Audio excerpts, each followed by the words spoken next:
سلامونه دوستانو، زمونږ د نن درس د سیمپل فیوچر ټینس ساده راتلونکي زمانه د دې تعریف یا ډیفینیشن دی.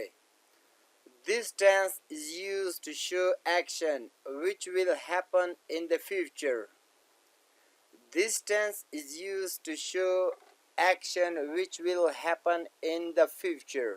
تعریف: دا زمانه د هغه عمل ښودلو لپاره کارول کیږي چې په راتلونکي کې به پیښ سي یا به په راتلونکي کې کیږي. نو دې ته موږ سیمپل فیوچر ټینس وایو. لکه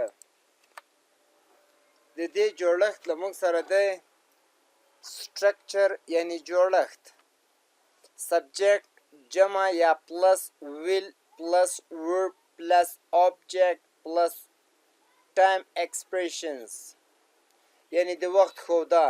دوستانو لکه موږ چې څنګه وایي I will go to Kabul tomorrow، دا له موږ سره دوستانو I سیسو دا له موږ سره سبجیکټ دی، will له موږ سره helping verb دی، verb له موږ سره go دی، object له موږ سره کابل دی، time expression tomorrow یعنی سبا دا له موږ سره د وخت ښوده، د وخت راته ښیي یعنې د وخت ظاهرېدا د time expressions.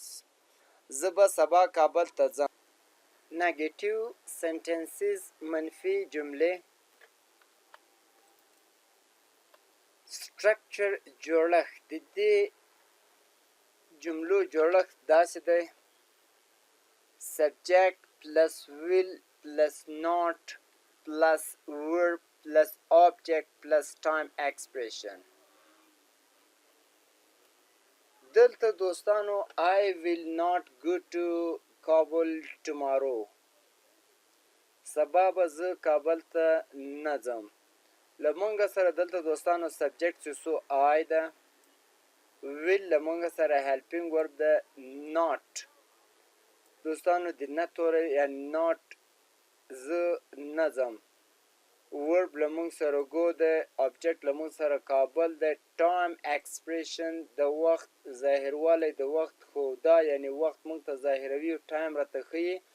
time expression یعنی سبا زه کابل ته نه ځم. دا له موږ سره نګیټیو سنټنسز سو. اوس د کوو انټرګیټیو.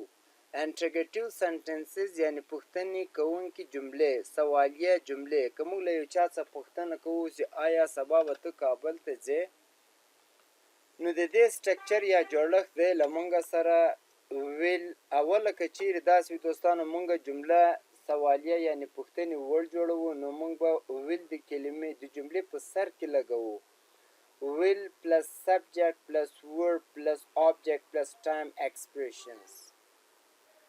انټرګیټیو سنټنسز پوښتنې کوونکي جملې یا سوالیه جملې. سټرکچر د دې جوړښت دوستانو داسې دی.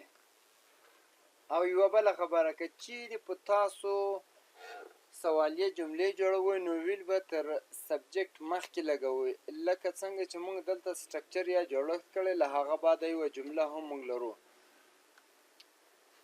سټرکچر یا د دې جوړښت دی will plus subject plus verb plus object plus time expression. دلته دوستانو لکه موږ چې څنګه will د جملې په سر کې لګولی، will له هغه بعد I له موږ سره subject دی، verb go سو، object له موږ سره کابل دی، time expression د وخت ظاهروالی. آیا سبا به زه کابل ته ځم، نو دا له موږ سره انټرګیټیو سنټنسز د پوښتنې کوونکي جملې سوې.